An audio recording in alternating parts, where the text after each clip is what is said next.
Namo Amida Buddha. The Four Profound Thoughts Which Turn the Mind Towards Amida Dharma by Reverend Joshua Adrian Cilia.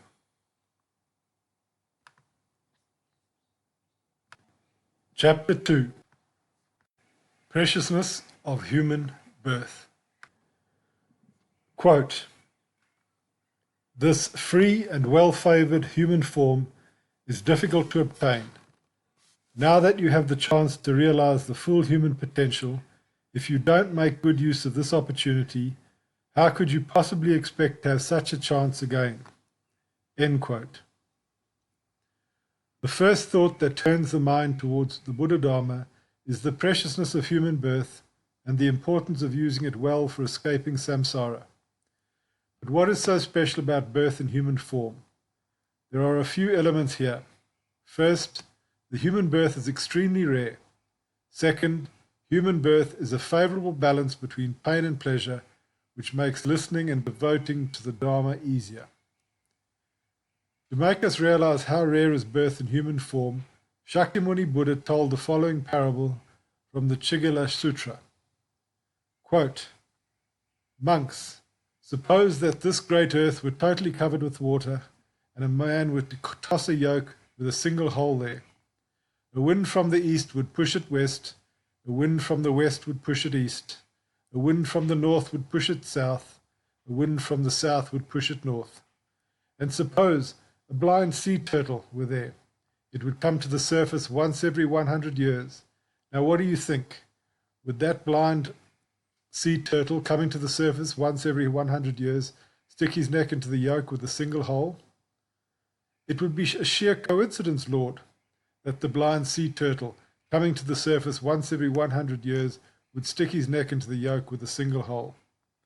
And just so, it is very, very rare that one attains the human state." End quote. Here is another suggestive parable.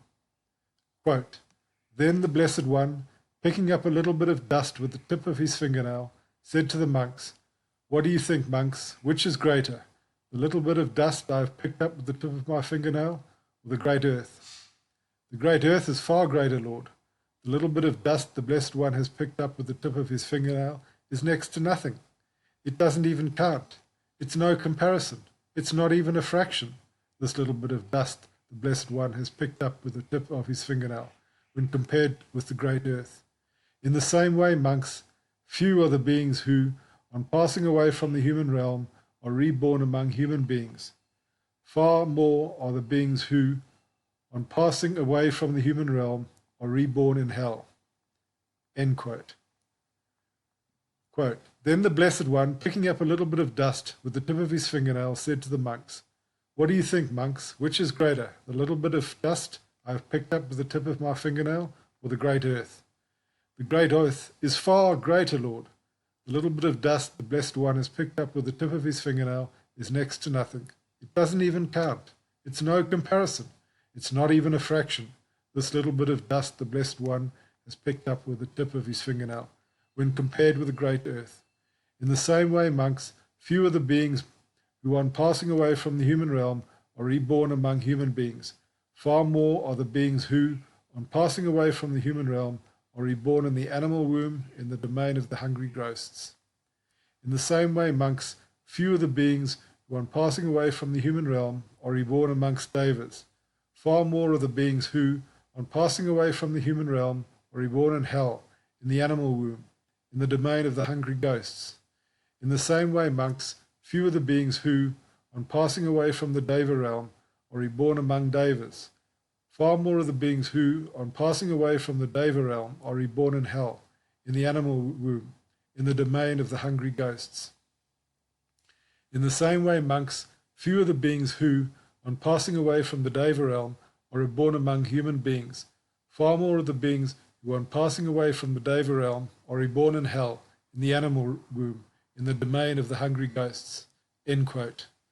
As we have seen in the above two quotes, very few beings can be reborn again in human form after they die, and the number of non-human beings is far more numerous than humans. We can easily realize this by comparing the insects on this planet with the humans. Even if we are now more than 7 billion people, Insects will always be more numerous than us. Also, the lower states of existence, that is, hells, the realm of hungry spirits and animals, receive more beings than our human plane. When people focus on hate-motivated activities, they easily plant a karmic connection with the hell realm, thus being born after death in one of the hells. In the same way, it's easier to let oneself be dominated by greed or avarice and open the gate to the hungry spirits, or to become dominated by instincts and to be reborn in animal form than to plant the good karmic seeds of human rebirth.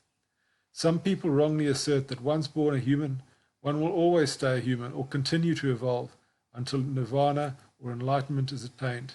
Thus they think that spiritual evolution is a straight line from which one cannot retrogress. However, that is a grave delusion. What they do, in fact, is lie to themselves by projecting their own wishes for security and creating a safety zone for their fearful minds. In truth, when we look at many of our human beings and even at ourselves, we see that very often feelings of hate, pride, jealousy, avarice, and so on are surfacing to the waves of our mind. Some human beings behave like animals when it comes to lust, forgetting everything for some hours of pleasure, even sacrificing large amounts of money for this or for eating and drinking. Their minds are focused almost entirely on sex, food, and drink. So how do these people resemble human beings? Some are constantly engaged in cruel behavior, killing or torturing other beings, while others work only to amass wealth without giving a single coin to those in need. How do all these people with such perverted consciences can still be considered human? While their bodies are still in the human realm, their mind stream already started to resemble those of animals, hell dwellers, or hungry spirits. So when their karmic cause for being in the human realm is exhausted, their consciousness will naturally and automatically enter a form or body and world with which they resonate. It's not wrong to say that a human being behaving like a pig will one day become a pig and live among pigs. Also, the pain which exists in the lower realms, especially in the hells or preta hungry spirits realm, is too great, while in the Ashura demigods and god realms, the pleasure is too high and intoxicating. In both cases, it is very hard or even impossible to think of the Dharma. Just imagine that you have very high fever and diarrhea every day, and I call you to the temple. Could you really come? Could you come here to sit normally and listen with a clear mind? Now imagine that pain multiplied billions of times, with your body being pierced by extreme pain, burnt constantly, boiled, freezed in Antarctic cold, or feeling excruciating hunger and thirst like beings born in the hells or preta states. Also, imagine yourself an animal being hunted or raised for your meat, constantly living in fear of being killed, or always pressured to hunt others to eat. Imagine you're under the total control of your instincts and the consciousness of a mere child. How can you really focus on understanding and practicing the Dharma in that state?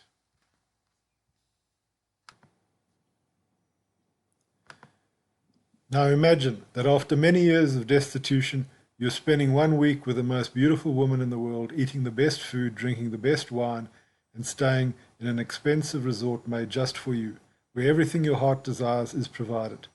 Think that I call you to the temple to hear the Dharma in the middle of that week. Will you really be able to come? Now imagine the pleasure multiplied billions of times and lasting for thousands and thousands of years, intoxicating your body and mind. How easy it is to forget the Dharma in such a godly condition, and how painful it will be when that God will approach his life's end, as the karmic energy which propelled him into that state is exhausted, and he will fall again into the lower states of existence. We know from the sacred text that there are some gods or even powerful spirits who practice the Dharma, acting as mundane protectors of the teaching and disciples, but those who fall prey to the immense pleasures of their state of existence are far more numerous, and so the Dharma remains mainly unpracticed in the higher realms. Contrary to the lower or higher states of existence, in the human realm, pain and happiness is balanced. Here there is not so much suffering like in the hells, pretas, or animal realms, and not so much intoxicating happiness and pleasure like in the realms of the Asuras and gods. But why is human life so hard to obtain? It is because one needs a good karmic cause for that. Birth in human form comes as the effect of a great amount of merit accumulated in past lives through effort at observing the precepts and altruistic attitude of mind to benefit others. So it means that sometimes in our former existences we cultivated such merits, and due to a combination of those causes and favorable conditions, we were now born as humans. However, we also planted and are now planting many other types of karma, some being evil or egocentric, which also need to manifest and generate next rebirth. Thus, karma is not of a single color or type, but many, and combines itself in endless variations of good, evil, or neutral causes, and so we never know what might manifest at the end of this present life or during it. Because we are not certain of our future rebirth, we must do our best with this human life to enter the stage of non-retrogression, that is, of those assured of birth in the Pure Land through faith in Amida Buddha.